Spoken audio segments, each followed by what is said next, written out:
Checka.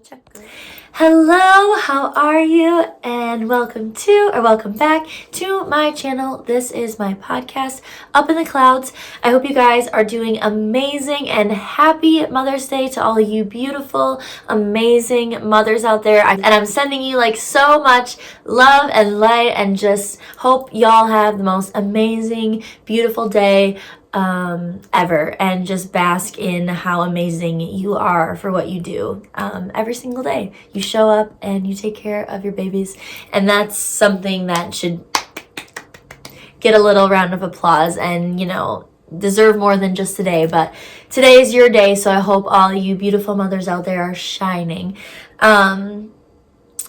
Not too much going on with me. My birthday was really good. I had a really great birthday. I'm very blessed to be surrounded with the people that I have in my life. I feel like over the moon, and I hate that sometimes my mental health affects how I see people and how I don't always necessarily believe that I have all these people that are here for me. But I'm so grateful for those people who I have, and really you guys are my family, and my friends are literally like my family. I hold my friends so close to me, like they are my family, you know. And I'm so grateful for all of you and everyone who made my birthday special. Thank you so much. I love you all. And yeah, other than that, really nothing going on. I kind of took this weekend to really chill and kind of like recoup my energy. I've just been doing a lot and then a lot of celebrating, and I just felt really drained, and I was like, you know what, I'm gonna take this weekend for myself and really just kind of work through some things that have been going on in my personal life, which my personal life is just chaos right now. Now it's not, but it was. It was chaotic, and now I've just kind of like closed the chapter of chaos, and you know, we're moving on to better things. Moving on to a better life. That's kind of like what the hope is, you know. So I've just been working on myself and things that, you know, and kind of like mentally preparing myself for this episode. I was very nervous to talk about what I'm going to talk about today, just because I feel like when you kind of label yourself and give your like, I feel like when you are, you know, you have any sort of mental health, anything, that's like the first thing that people will come at you for. Like, it's really scary to kind of open up and talk about, you know, the things that we struggle with, but I feel like it's so important to at the same time. Mental health is getting slowly just destigmatized.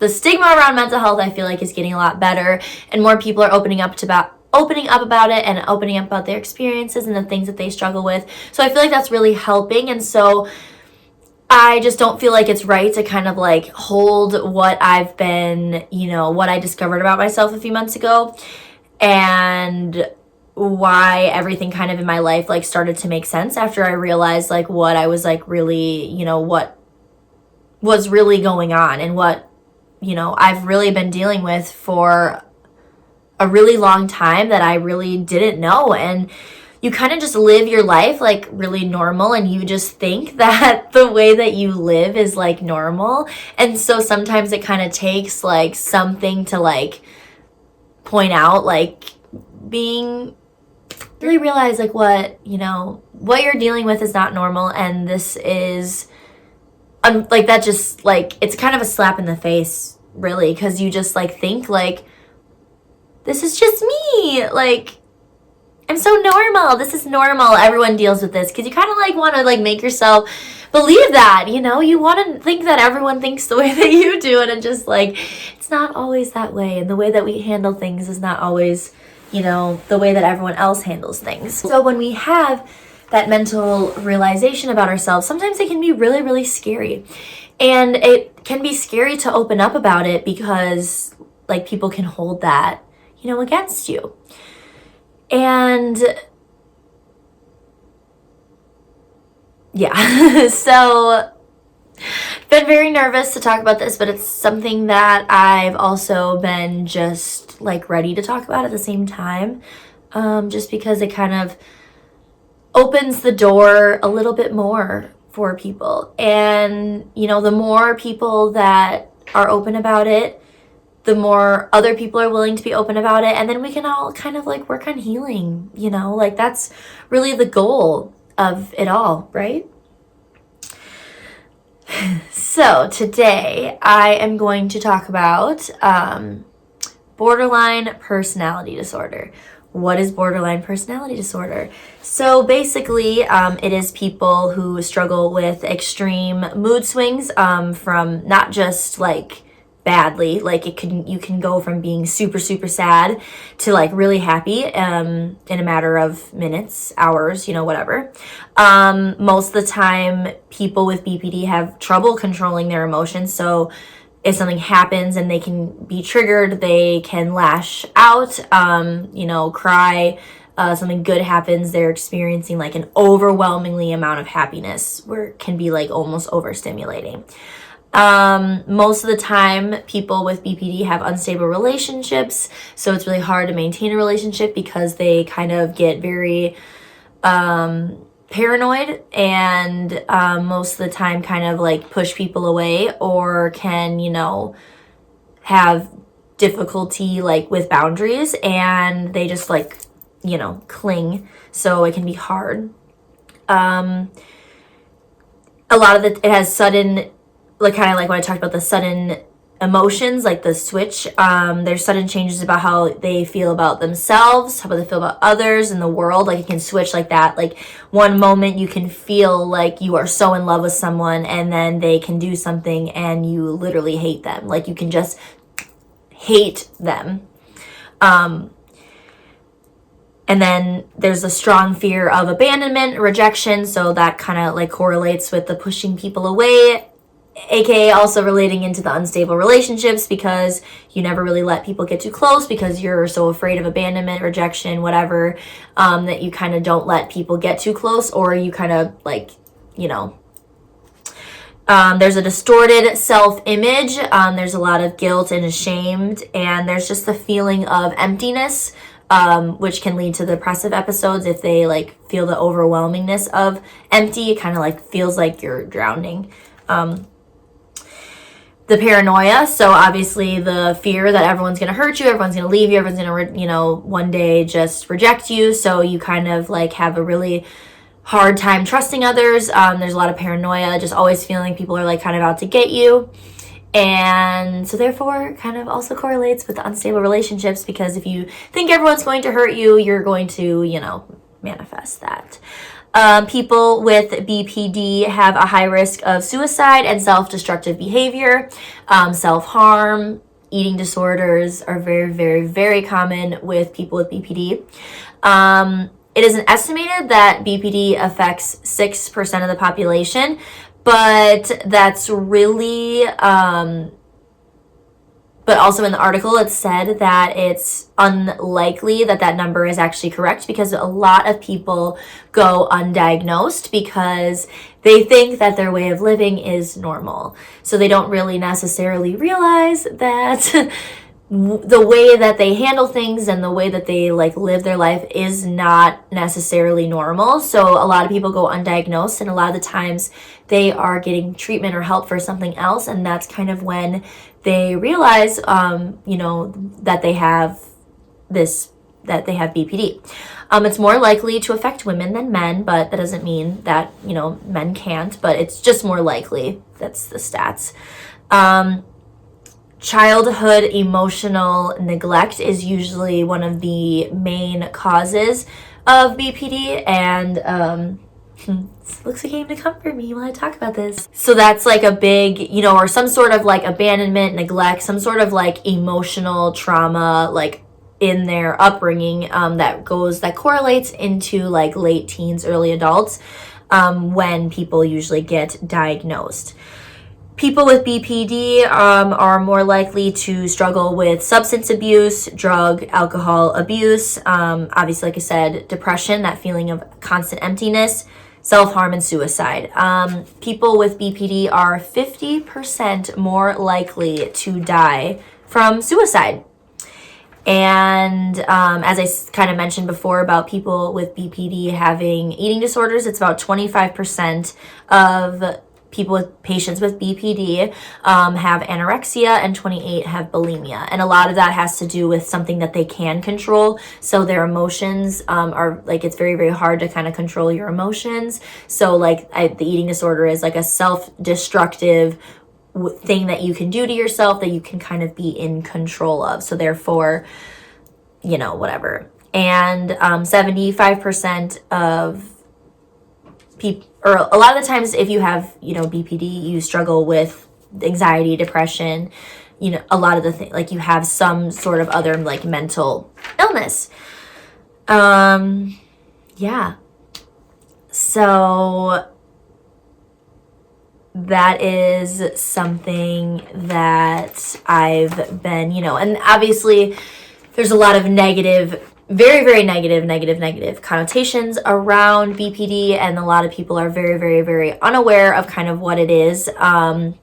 Basically, people with BPD are sort of living in like excruciating emotional pain most of the time. And we're inflicting that onto ourselves. So that's like the worst kind of part of it, is like we like put ourselves in that pain all the time. Something that a lot of people, like I said, deal with undiagnosed, and they have no idea because, you know, you live your life thinking that everything is so normal, all makes sense. And a lot of it has to do with sort of like having to not be able to like express your emotions as a kid because you've just like repressed them. Then you grow up not being able to control them because you spent so long controlling them, which kind of is actually such a weird correlation, because you would think that you'd be even greater at controlling your emotions, but for some reason it kind of like goes into being unable to control your emotions. So being able to go from those extreme, like a little thing can just like make you so sad. And that was sort of what kind of made me like question, you know, things, because one little minor inconvenience is like having me want to just like myself, and that's like not normal. Like, you know, one little thing going wrong in life and I just want to jump off a balcony. And that's when I like really started to like do some research and kind of like really figure out like what, you know, was when I was really struggling with my suicidal things that were, you know, that was going on, and I was just getting triggered by the like smallest things. And I really have been dealing with this for a very, very long time, but I also kind of like have gone through life thinking that this is just life. Like this is just me and how I deal with things and how this is just like, you know, it's just what it is. But so yeah, BPD is considered one of the most hardest like mental illnesses to really deal with, hence why the suicidal rate for people who have BPD is so high. People with BPD are very, very impulsive. So a lot of the times, like, you know, you're dealing with a depressive episode or you're really, really triggered by something and something sends you off. You know, I feel like that impulsivity is like to just... So obviously there's a lot of negative things about BPD, but what are some positive things? Like, that's what we're here for, positivity. So those strengths of people with BPD, people with BPD are highly empathetic. They have like such intense emotions, which makes us, allow us to feel deeper emotions than other people do. So when we love, you know what I mean? Like we love so hard and we kind of give our all to people. Because we just like love. Usually people with BPD have a lot of humor, hence Pete Davidson being a comedian. We're very perceptive. Most of the time people with BPD are very smart. They're kind of, their own mind kind of like convinces them that they're not, you know, but a lot of times they're very, very highly intelligent, intuitive, and very creative. So obviously like that makes sense for Pete Davidson to be like an actor / comedian, like he's creative, you know. And also Nessa Barrett, which you probably, like a lot of people probably don't know who she is, but she is a singer and she is very, very, very, very open about her struggles and very good at, you know, writing about it and kind of like giving people that comfort that it's not an easy thing to really kind of like deal with and realize that you have, because you just kind of live in your own like little world, really, because you constantly like your like mind is just like always working against you and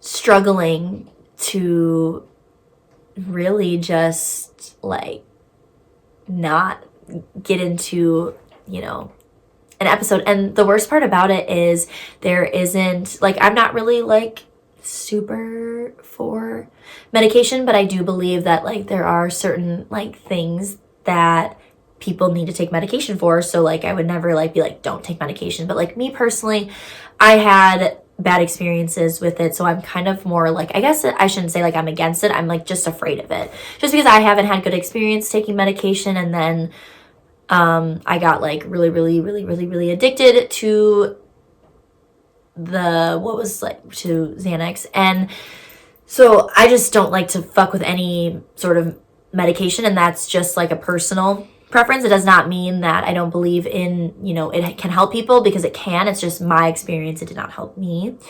And it sort of made me afraid to even like keep trying. Like I had one bad experience and then I was like, fuck this, I'm done, you know. But so that's kind of like me just being me.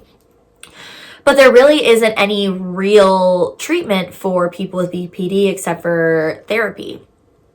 There's like, you know, and they can medicate you for your anxiety, for the depression, you know, they can put you on meds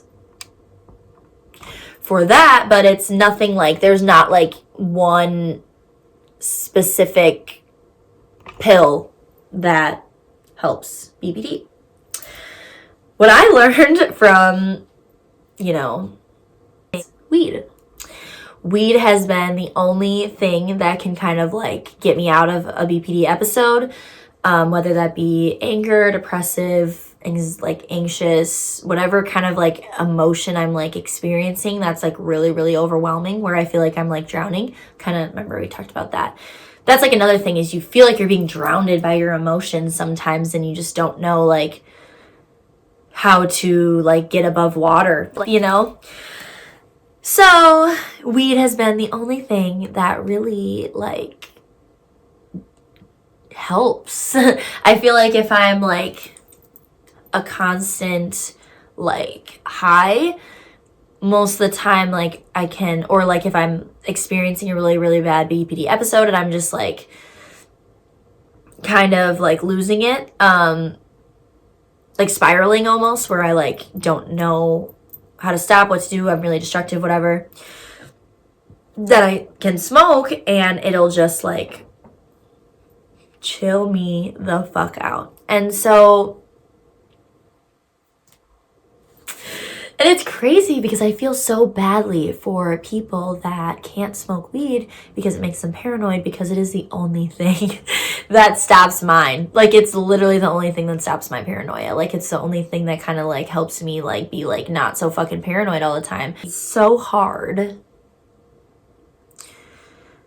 to really describe it to people, and since there's such like a negative like connotation about it, like it's, you don't want to like open up to people about it because everyone's just like, yikes. I think I figured it out in November or December. October. Oh my God. My perception of time has just been so not there. I can't even believe that it's May of 2022. Like everything's just been so like, but it was like October when I really kind of like started doing research and really kind of like understanding more about it and ways to like help and cope and things to do to deal with it, because that's what this is all about, you know? Not only just struggling with something, but ways to kind of help it, ways to really handle your emotions, and really kind of like learning how to snap out of an episode, and really kind of learning that like this like feeling won't like last forever, and that it's just a moment, and that, you know, it's not impossible to be happy just because you have something like this. I feel like a lot of people, you know, think that like, oh, I have this, I have that, like I can never be happy, but it's you know, it's all about managing it. You know, these things that we deal with, they never really go away, like anxiety, depression, paranoia, PTSD, like BPD, like emotional.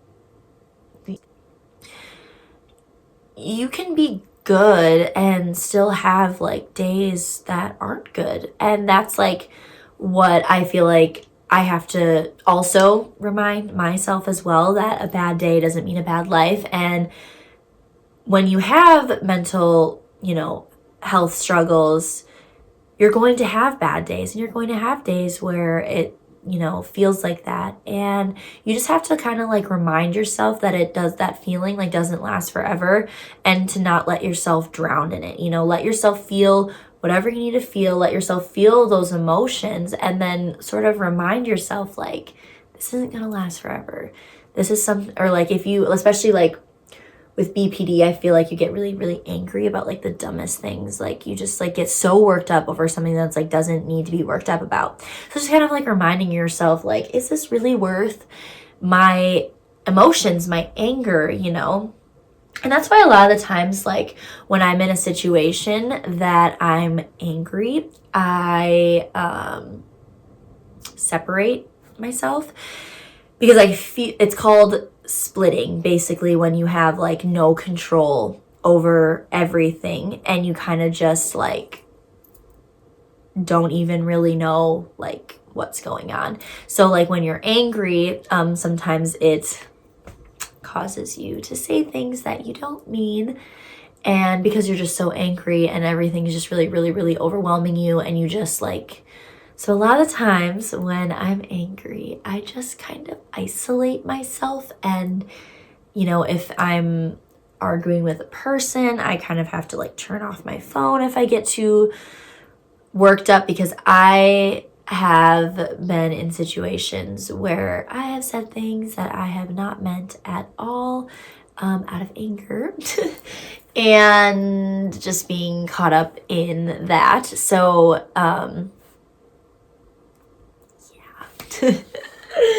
see why this is so hard to talk about? It's not easy admitting, you know, things that, you know, it's not easy admitting that you've been like not necessarily a good person. But I feel like trying to work through it helps make me feel better. Like I'm trying. So I've just learned to separate myself if I'm angry, because it's just easier than saying something that I regret and having to go on an apology tour because I said dumb things when I was pissed. But yeah, you can kind of like feel that like splitting, and then, you know, sometimes you don't know how to like stop it. So that's like kind of like the like predictable, like the mood swings and the extremeness of it. But then you can go from like the nice thing is you can go from like really, really, really, really angry, or like really, really, really, really sad, to like really happy, like really fast. So that was another thing, is like the emotions, everything feels like so intense. Like you feel happy, you feel fucking happy. You feel sad, like you are sad. When you're angry, you're angry. You know, when like everything is intensified. So just imagine like a normal person feeling happy, and then times that by like 50%. Like you are like on top of the world, da da da da, and then like the next day you could be in a depressive episode, or like something can trigger a depressive episode, and you are just so fucking sad, where you feel like the world is going to end. Like you are just so fucking sad. And that is like also a big thing, is kind of like recognizing like, are these really, you know, my emotions? And like, how can I, like, what can I do to, like, fix that, you know? What can I do to get myself out of that? What can I, you know, when you can, like, start to recognize, like, when you are, like, slipping into an episode, or, like, you feel yourself splitting and you're, like, not, you know, there are perks of splitting, as I talked about earlier. Like, you can go from, like, being so in love with someone and then they can do something and you can just, like, split on them and be like, peace the fuck out. You can be done. It's crazy. It's literally insane. Like, I don't. And, like, the worst part about it is, like, usually, like, when you have that, like, split, it's very, very, very, very hard to, like, go back from. Like, especially when they, like, do something that makes you, like, really, really, really hate them. Usually you're just kind of like, fuck. I don't feel anything for you anymore. I just hate you. You know, you... I should not be laughing. It's not funny. It's literally not. I'm sorry. It's not funny. I'm laughing at myself because it's just, it's crazy. Think about yourself too. You can kind of, like, go through those struggles of being, like, really, really, really confident and feeling so good about yourself. And then just, like, all of a sudden you can kind of, like, just not. And that's, like, why, like, a lot of people with BPD kind of have, like, issues with, like, self-image and, like, who they are as a person. Like, you know, we don't really necessarily, like, know, and we kind of just, like, I feel like that, like, also can relate to, like, like, when we go through a heartbreak, why you feel that, like urge to just, like, change everything about yourself. Like, you want to be a completely different person because you don't want to be that person anymore that you were, like, when you were with them. So you just want to be a completely different person. You want them to, like, not even know who you are. So, like, that one was a big one for me because I definitely kind of, like, shift that, you know, a lot. Changing your hair because then it's, like, hair that they haven't touched, or, you know, just changing something about your appearance just to kind of, like almost, like, seal off a chapter that, you know, you're just kind of, like, closing that. I'm a new person. You're not in my life anymore. So that was a big thing for me. I was just kind of like, oh my god, I 1000% do that. That's literally so funny. And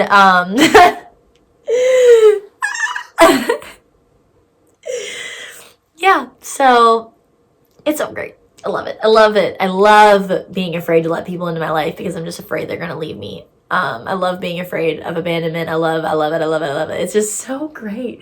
But, you know, shout out to my day ones, you know, who've been with me and who've dealt with all my changes and who still love me despite my emotions. I've also been, like, kind of really good at, like, separating myself, like, remove myself from a situation and kind of, like, calm myself down, which is really, really, really, really great, you know. That's, like, huge. A lot of people, you know, that's a big struggle, and that's kind of, like, correlates with their unstable relationships.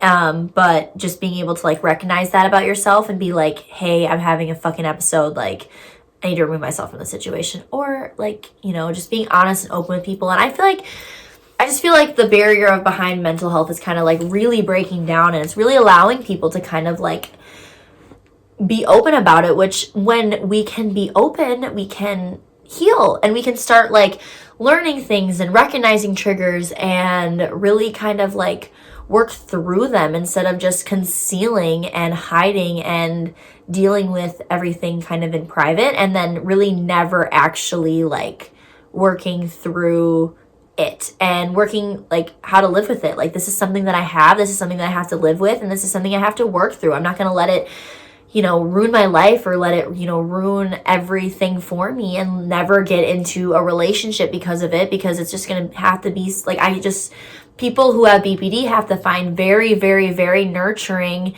partners, and partners that kind of can be a safe place, be a comfort. They can't be someone who is like inconsistent or unstable, because that triggers that fight or flight response, and that can trigger an episode. So people with BPD need to be very, very cautious about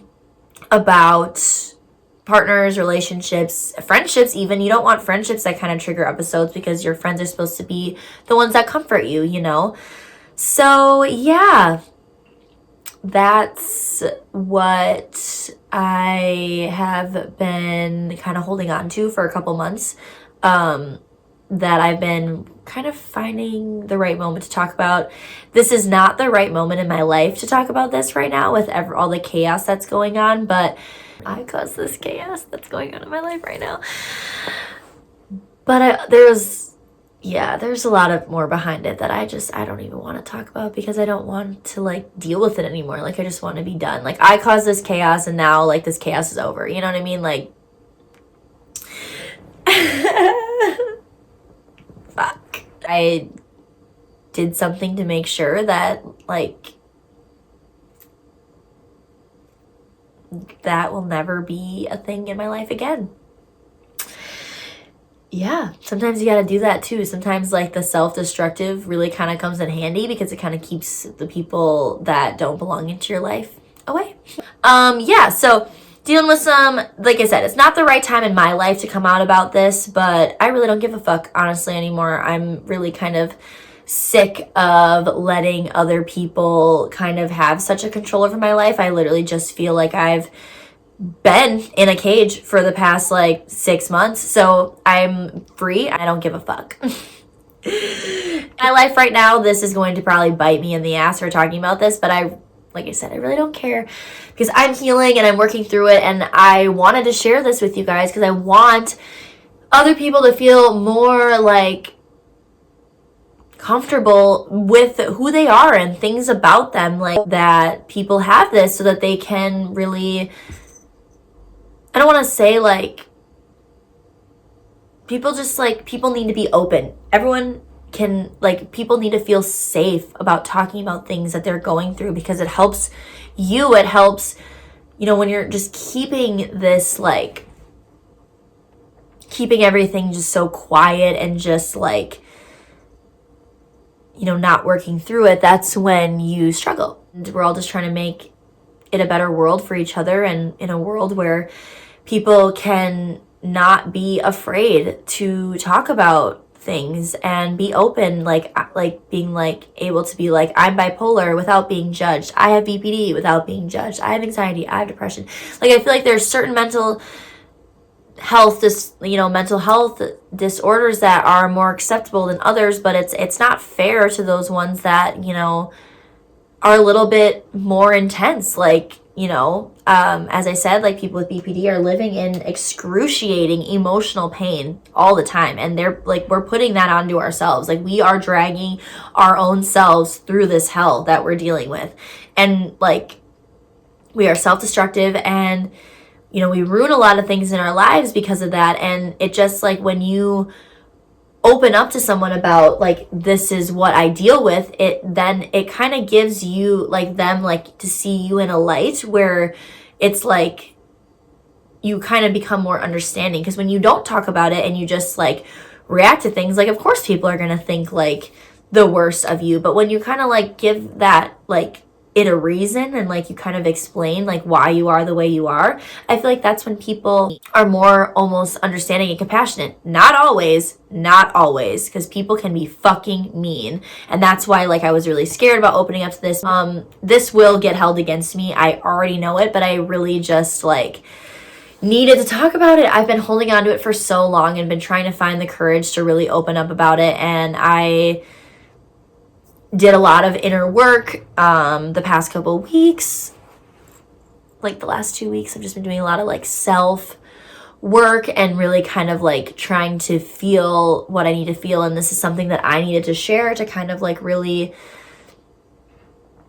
keep moving forward in life, because I've talked about everything on here with you guys. I've talked about my anxiety, my depression, my eating disorder, my, you know, every other thing under the fucking sun, the death of, my best friend, the deaths that I've dealt with in life in general. And I just feel like withholding this would be silly, because why not? Keep kind of breaking down the barrier and keep kind of breaking the stigma. We have to be there for each other and just like find the light in a dark situation and keep helping each other find light. And when we know what people are dealing with and what people are struggling through, it's a lot easier to kind of help people when you really kind of know.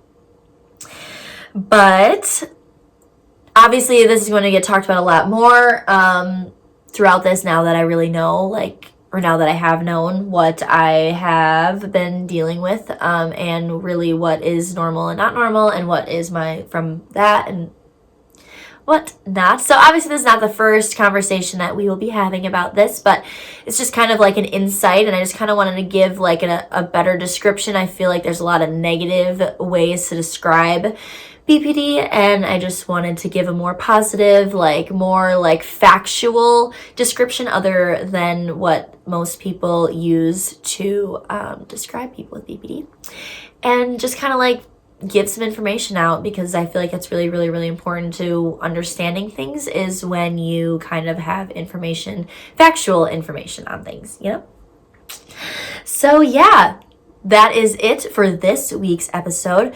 Next week, I am going to talk about depressive episodes and kind of how to stay motivated after one. So talking about feeling really, really, really good, and then maybe something triggers you into a depressive episode, and then how to keep yourself from going too far down again, from going back to rock bottom. So okay, you can slip up a little bit, but making sure you're not falling completely back down to rock bottom, and keeping your motivation. So that's what next week's episode is going to be about. A lot of the times I just want to sink right back down to fucking rock bottom. I get a little bit sad about something and it's like a fucking spiral back down to the ground. But I've been working through not letting that happen, and kind of okay, I'm drowning, but getting myself a life thing and coming back up and not letting myself fall to the bottom of the ocean again. So that's going to be next week's episode. I love you all so, so much. And if there is anyone on here that struggles with BPD, paranoia, anxiety, any of that, please reach out to me. Love you all so much. And I am sending so much love and light to you. For anyone who deals with this, it's not easy, but together we can work through it. And please, my DMs are always open. Everything, all my socials are linked below, my email, whatever, however you need anyone, I'm here. Please let people be there for you, and don't let your intrusive thoughts win. And don't, we need to save these. 50% of people with BPD killing themselves is way too high. We need to be there for each other and help each other and save people. We need to save each other. And I feel like the start of that is being more open and talking about it and being more honest with people about things that, we're dealing with when it comes to BPD, so we can save people. So we need to start saving each other, because that number is way too fucking high. I just got really worked up. But I love you guys so much. Thank you. Thank you so much for being there for me. Thank you for all your support with everything. I love you all so much, and I will see you next week. Have a beautiful, beautiful week, my loves. I love you so much.